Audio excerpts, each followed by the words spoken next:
نحمده ونصلي ونسلم على رسوله الكريم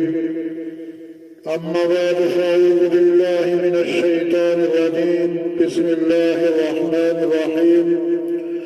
قال الله تعالى في القرآن المجيد وما أرسلناك إلا رحمة للعالمين وقال النبي صلى الله عليه وسلم أنا خاتم النبيين لا نبي بعدي صدق الله العظيم وصدق الرسول النبي الكريم گرامی قدر سامعین محترم، میں آج آپ کے سامنے جان دو عالم، فخر مجسم، شافی معشر، ساقی کوثر محمد رسول اللہ صلی اللہ علیہ وسلم کے نام اسم گرامی کے حوالے سے چند حقائق پیش کرنا چاہتا ہوں۔ پہلی بات یہ ہے کہ عرب میں یہ نام مشہور نہیں تھا، لیکن جیسے فرشتے کی بشارت سے حضرت حاجرہ نے اپنے بیٹے کا نام اسماعیل رکھا، ایسے ہی سیدہ آمنہ رضی اللہ تعالیٰ عنہ نے فرشتے کی بشارت سے اپنے بیٹے کا نام محمد رکھا۔ چنانچہ زمین پر آپ کا نام محمد ہے اور آسمان پر احمد ہے، تورات میں محمد ہے اور انجیل میں احمد ہے۔ ایک دوسری حقیقت بھی سامنے رکھیں، وہ یہ کہ آپ کے نام کو ہم سے خصوصی مناسبت ہے۔ آپ حامد ہیں تو رب العرش محمود ہے، آپ احمد ہے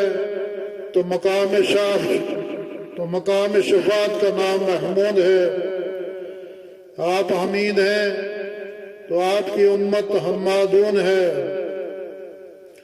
آپ سب سے زیادہ اللہ تعالیٰ کی تعریف کرنے والے تھے۔ آپ نے دنیا کے اربوں خربوں انسانوں کو اللہ کی تعریف پر لگا دیا،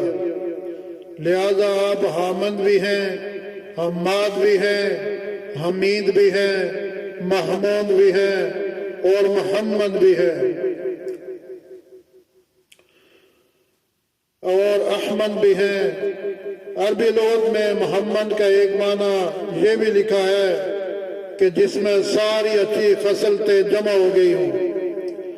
میرے نبی صلی اللہ علیہ وسلم کی سیرت پڑھیے، نبوت ملنے سے پہلے کی زندگی کا مطالعہ کیجئے، نبوت ملنے کے بعد کی زندگی پر نظر ڈالیے، مکی زندگی کا جائزہ لیجئے، مدنی زندگی کا جائزہ لیجئے۔ آپ صلی اللہ علیہ وسلم کے بچپن کو دیکھیے، جوانی کو دیکھیے،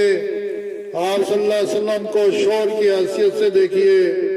بچوں کے باپ کی حیثیت سے دیکھیے، زمانہ امن میں دیکھیے،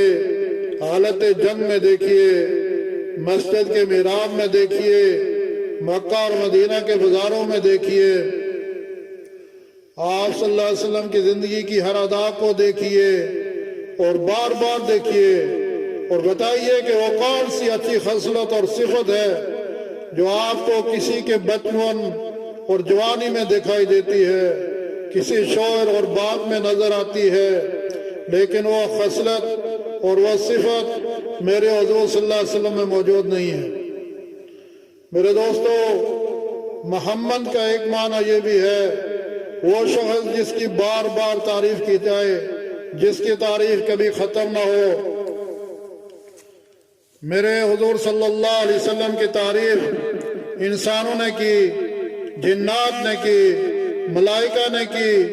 انبیاء نے کی، یہاں تک کہ رب کائنات نے کلام مقدس میں آپ صلی اللہ علیہ وسلم کی تعریف بار بار کی ہے۔ کہیں آپ کو شاہد و مبشر کہا، کہیں آپ کو سراج منیر کہا، کہیں آپ کو رؤوف و رحیم کہا، کہیں آپ کو حجت برہان قرار دیا، کہیں آپ کو مزمل و مدثر کہہ کے پکارا گیا، کہیں آپ کو طٰہٰ اور یاسین کہا، کہیں آپ کو خاتم النبیین اور رحمت للعالمین قرار دیا۔ میرے دوستو، دنیا والوں نے ابھی تک پوری طرح حضور صلی اللہ علیہ وسلم کے مقام کو نہیں سمجھا، آپ کے پیغام کو نہیں سمجھا، آپ کے کام کو نہیں سمجھا۔ لیکن جو دنیا والے آپ کے مقام، پیغام اور کام کو سمجھتے جائیں گے، آپ کی تعریف کرتے جائیں گے، جب جہالت کی رات ختم ہو جائے گی، جب غفلت کے پردے شک ہو جائیں گے، جب دل و دماغ سے تعصبات کی چٹانیں سرک جائیں گی، تو مشرق سے مغرب تک، عرب سے عجم تک، ایشیا سے افریقہ تک، امریکہ سے چین تک، ہر شخص میرے حضور صلی اللہ علیہ وسلم کی تعریف کرنے پہ مجبور ہو جائے گا۔ میرے دوستو، محمد کا ایک معنی یہ بھی ہے کہ وہ شخص جس کا حق پورا ادا کر دیا گیا ہو، یعنی قدرت کی جانب سے نوع انسانی کو جہاں تک اللہ نے پہنچانا تھا وہاں تک پہنچا دیا، جتنے کمالات عطا کرنے تھے سب عطا کر دیے۔ یوں تو دوسرے انبیاء علیہ السلام کو اللہ تعالیٰ نے کمالات سے نوازا تھا، اعلیٰ اخلاق عطا کیے تھے، مثالی کردار دیا تھا، لیکن وہ سارے کمالات جو پہلے انبیاء کو فردن عطا کیے تھے، وہ سارے کے سارے میرے حضور صلی اللہ علیہ وسلم میں جمع کر دیے۔ یعنی آدم علیہ السلام کا خلق، شیش علیہ السلام کی معرفت، نوح علیہ السلام کا جوش تبلیغ، ابراہیم علیہ السلام کا ولولہ توحید، اسماعیل علیہ السلام کا اثار، اسحاق علیہ السلام کی رضا، صالح علیہ السلام کی فساد، لوط علیہ السلام کی حکمت، موسیٰ علیہ السلام کا جلال، ہارون علیہ السلام کا جمال، یعقوب علیہ السلام کی اطاعت، یوشع علیہ السلام کا جہاد، دانیال علیہ السلام کی محبت، الیاس علیہ السلام کا وقار، یوسف علیہ السلام کا حسن، یحییٰ علیہ السلام کی پاک دامنی، اور عیسیٰ علیہ السلام کا زہد و تقوی جیسے اوصاف و کمالات آپ کی ذات میں یکجا کر دیے گئے تھے۔ اسی لیے تو حضرت نانوتوی رحمت اللہ علیہ نے فرمایا، جہاں کے سارے کمالات ایک تجھ میں ہیں، تیرے کمال کسی میں نہیں مگر دو چار۔ لا يمكن الثناء كما كان حقه بعد خدائے بزرگ۔ تو یہ قصہ مختصر یعنی مختصر بات یہ ہے کہ اللہ کے بعد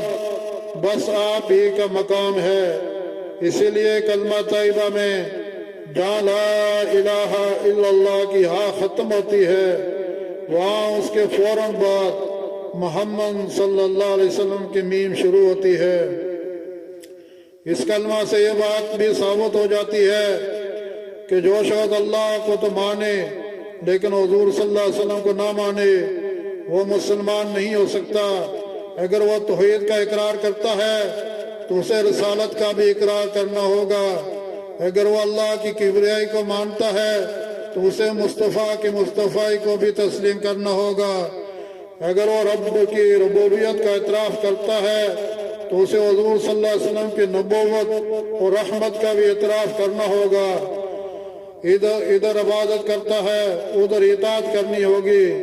ادھر سجدہ کرتا ہے ادھر محبت کرنی ہوگی۔ ایمان تب بھی مکمل ہوگا، نجات تب بھی حاصل ہوگی۔ میرے دوستو، اس لیے حضور صلی اللہ علیہ وسلم کے جتنے کمالات ہیں اور جتنی خوبیاں ہیں، ہمیں ان خوبیوں اور کمالات کو دیکھنا ہے